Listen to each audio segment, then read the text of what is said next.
പാപത്തിന്മേൽ ജയമില്ലെന്ന് പ്രഖ്യാപിക്കുന്ന അനേകരുണ്ട്. അതൊന്നും സാധ്യമല്ലെന്ന് പറയുന്നവരുണ്ട്. എന്താണ് അത് പറയാൻ കാരണം? അത് അവരുടെ അനുഭവമാണ്. അവർക്ക് ജയമില്ല. എനിക്ക് ജയമില്ലാത്തതുകൊണ്ട് മറ്റുള്ളവർക്ക് ജയമില്ല എന്ന് നാം പറയരുത്. ജയം അനുഭവിക്കുന്നവരുണ്ട്. യേശു ക്രിസ്തുവിൻ്റെ നാമത്താലും യേശു ക്രിസ്തുവിൻ്റെ രക്തത്താലും യേശുവിൻ്റെ കാൽവറിയിലെ യാഗത്താലും യേശു ക്രിസ്തുവിൻ്റെ വചനത്തിൻ്റെ ശക്തിയാലും യേശു ക്രിസ്തു കാൽവറിയിൽ നേടിയ വിജയത്താലും ഏതൊരു മനുഷ്യനും യേശുവിൽ വിശ്വസിക്കുകയും യേശുവിനെ രക്ഷിതാവും കർത്താവായി സ്വീകരിക്കുന്ന ഏതൊരു മനുഷ്യനും വിജയമുണ്ട്.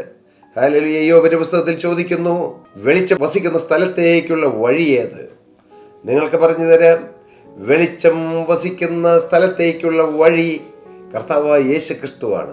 അതുകൊണ്ടാണ് യേശു ക്രിസ്തു പറഞ്ഞത്, ഞാൻ തന്നെ വഴിയും സത്യവും ജീവനുമാകുന്നു. യേശു വെളിച്ചമാണ്, വെളിച്ചത്തിലേക്കുള്ള വഴിയാണ്. യേശു ലോകത്തിൻ്റെ വെളിച്ചമാണ്, യേശു പ്രകാശമാണ്.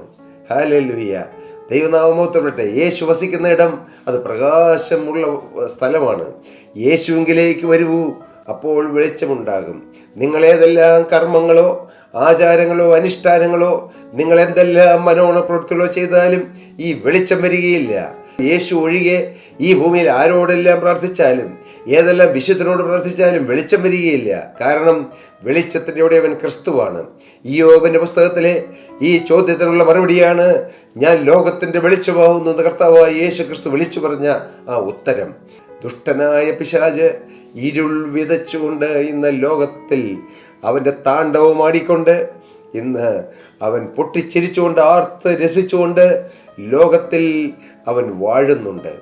എന്നാൽ കർത്താവായ യേശു ക്രിസ്തു നമ്മുടെ ഓരോരുത്തരെയും പിന്നാലെ നടന്നുകൊണ്ട്, മകനെ നീ എൻ്റെ അരികിൽ വരിക, നീ എൻ്റെ അടുക്കിലേക്ക് വരിക, ഞാൻ നിന്നെ പ്രകാശിപ്പിക്കാം, നിൻ്റെ അന്ധകാരത്തെ മാറ്റാം, നിന്നിലുള്ള അന്ധകാരം മാറ്റി നിന്നെ പ്രകാശമുള്ളവനാക്കാമെന്ന് പറഞ്ഞുകൊണ്ട് സ്നേഹനിധിയായ കർത്താവ് നിങ്ങളുടെ കുടുംബത്തിൽ സ്വസ്ഥത തരാം, സമാധാനം തരാം, ഐക്യം തരാം, സമാധാനപൂർണ്ണമായൊരു ജീവിതം നയിക്കാൻ നിനക്ക് ഭാഗ്യം തരാമെന്ന് പറഞ്ഞുകൊണ്ട്, മകനെ ഓടി വരൂ, ഈ ഇരുട്ടുമാറ്റുന്ന ക്രിസ്തുവിലേക്ക് വരൂ, വെളിച്ചത്തിലേക്ക് നമ്മെ നയിക്കുന്ന പാതയായ ക്രിസ്തുവിലേക്ക് വരൂ.